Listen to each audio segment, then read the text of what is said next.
One thing I think is pretty funny is people trying to go green with hybrid and electric cars, and it goes along with the same thing I was saying in the energy chapter about the hand dryers. If you have an electric car, I mean, you're still plugging it in to a plug, which is most likely powered by a coal fire power plant. So you're really not doing a whole lot to save the environment when you do that. Granted, coal's I think it's a little bit more efficient, and electricity might, I don't know. Unless your company or whatever is really super cool and it's got like solar powered, shade over your parking lot that you can just plug into, which I think every single freaking parking lot in the world and parking garage should have a plug in it so that you can plug your electric cars into, then that would be more efficient. But I'd like to get into the train system right here, a little bit of the design. This is the train right here, and I know it's kind of crude, but this is basically the enclosed shell, and this is the train itself.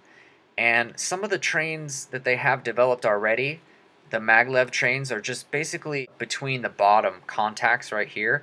And one of the reasons why I think this would be a lot faster is because it would be a completely enclosed system, so it would almost be like multiplying that amount of force that you could put on it by 4. Another thing that you would be able to do is keep this at a vacuum so that less wind resistance. So you'd be able to multiply the force and you'd be keeping it in a vacuum, so it should be a lot faster, hopefully.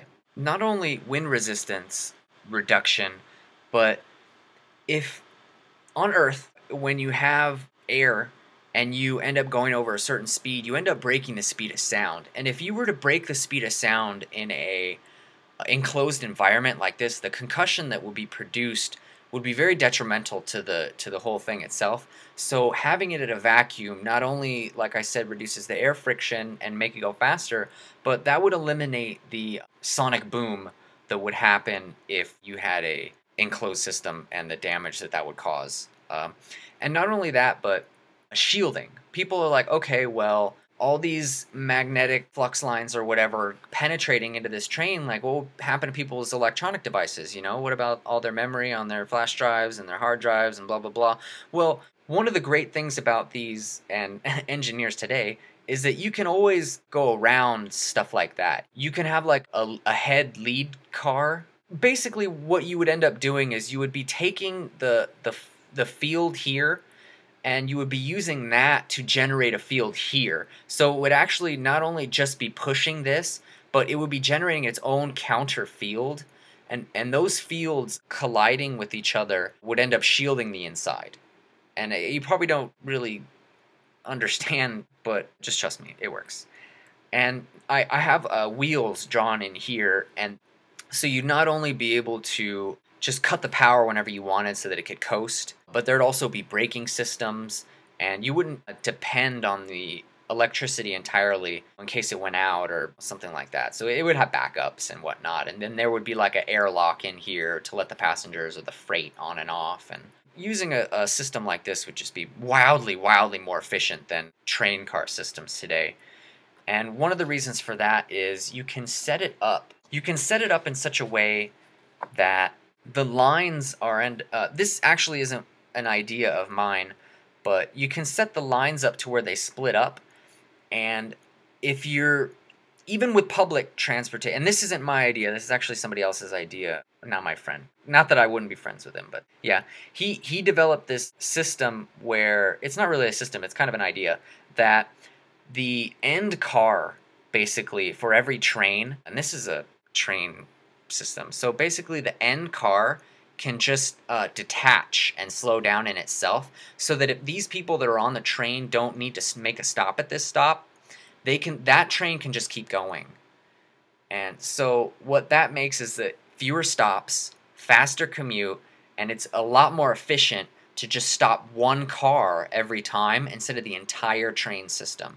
So not only are you making a system that's more efficient in and of itself, but you're also making it work a lot more efficient.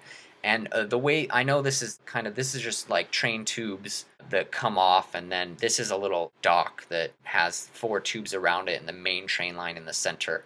So passengers and freight, they can get loaded on. So basically how it would work is that if you have a really long way to go, you'd get on this lead car, because every stop you would stop at, you lose a car at the back. Depending on train length or whatever, you could end up having a non-stop train ride all the way to another country or something, or another part of the city that you're in or whatever, and you only have to make the one stop. So it's a lot more efficient that way. One of the main opponents to a public transportation system, like I said before, would be the automobile companies. This is founded in a way and founded in it not in a way at the same time, because initially, yes, there would be a slight decrease in the amount of new purchases for vehicles. But in reality, who do you think we're going to get to manufacture these trains? So not only would they have the boost in economy for the manufacturing of the train system, but also the construction of the rail lines, construction of the power plants needed, the solar power plants needed, and that goes back to being able to use the previous chapters to build on the other ones. So like the first chapter would help the second one, then the first two would help the third one, then the third one would help this one, building all the new energy, and the two could end up in reality building on each other. They don't really need to happen in any sort of order. It would really just affect the sale of used vehicles primarily. You would still need to manufacture new cars, new different types of motorcycles, but if eventually we can end up creating 100% public transportation system, people would still end up owning a few cars. People that have a lot of money or an efficient type of motorcycle or an electric motorcycle or bicycles, there's still money in producing things like that. And especially like larger scale types of things, you'd probably still need helicopters and space shuttles and different types of devices like that. So if you're going to complain that things would just dry up and other things would open up at the time, it's not gonna cut it off entirely. And even if it was, it would take a very long time. I'm very hopeful about these videos, but making 100% public transportation system, it would take a great amount of time, and those companies would have a long time to adjust to it. They wouldn't just be strangleholded and then thrown out with the garbage right away. At least they'd have time to compensate for that, so they wouldn't have to worry about massive amounts of people losing their job and whatnot all at once. Another thing that we can end up doing with this train system is if we get it up and running in between certain major cities, what we can do is end up using the transportation lines as also pipelines. Not like we would flood the system with it, but you use this, like if you're going to carve out part of a mountain to make a more efficient, just like a tunnel, not like just carve the whole mountain, to make a more efficient path for the trains, you can build other pipeline systems for like natural gas, water, even electricity transmission. And that's the other part of this video series, or just this video chapter, is energy transmission. One of these days, people are going to have to realize that conductors like gold, which is actually classified as a superconductor, probably shouldn't be sitting around in vaults doing nothing when they could really be working on transmitting more efficient power over greater distances. That's just one way of. But if you can hook up a whole system with gold, that would be tremendously more efficient. Or maybe not pure gold, obviously, but majority gold mixture with different type of stuff like that. Be able to make that more efficient. One of the things I think is really ridiculous in this level of technology that we've acquired at this point is floods and droughts. Obviously, they're both natural occurrences. If you take a step back and you look at it and you're like, okay, wait a minute, it's flooding in this region of the country and there's a drought in this region of the country. Let's figure out a way to do that. And if we had a transportation system like this with pipelines, not only for utilities, but like water, well, obviously water is a utility everywhere, but if we had like an emergency overflow, like transmission system for water, we could actually end up using the weather system to predict certain water level rises and whatnot, so we can pre-pump out some water to another area and distribute it to an area that's having a drought, and also save farmlands, natural wildlife, any type of things that are affected by flooding, people having to pull people out of their cars that get stranded in floods. I think that's completely avoidable.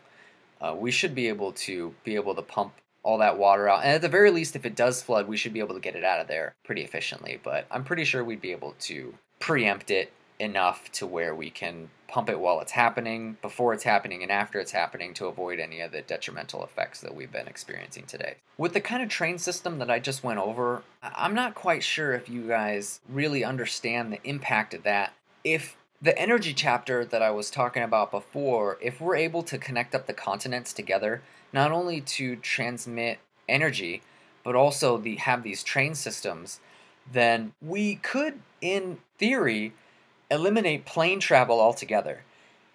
And I know a lot of people think planes are pretty freaking. I mean, it's a hassle. Like I love the fact that we've reached a point where we can, as a species, fly now. Basically, not individually, but together in a group in a big tube with a lot of fuel. But burning all that fuel is horrible for the environment, obviously. And the changes in pressure that you undergo, some people don't go through that very well. Some people do, some people don't. Not only that, but security. Oh my, why? Why? That's just this absolutely ridiculous fiasco. Getting there 2-3 hours early just to get through all the scanners and this and that. And I mean, that could be made more efficient, like a MRI/sound scanning type of system that doesn't use X-rays and end up poisoning people with radiation. It's really a small amount. I don't know why everybody's so freaking out about it, but you can improve security systems like that with technology. And then what I was trying to get to is that if you have these intercontinental power and travel lines with a train system that's as efficient as hopefully the one that I've conceptually designed, not really, I didn't really design it, but you should be able to reach speeds in excess of 2,000 miles an hour. And if you think about that, 3,000 miles an hour, possibly more. If you're familiar with any of the super colliders that they have for particle impact research, those particles are accelerated pretty dang fast. And technically, the only thing that would be holding us back would be the structural stability of the lines themselves and the trains themselves.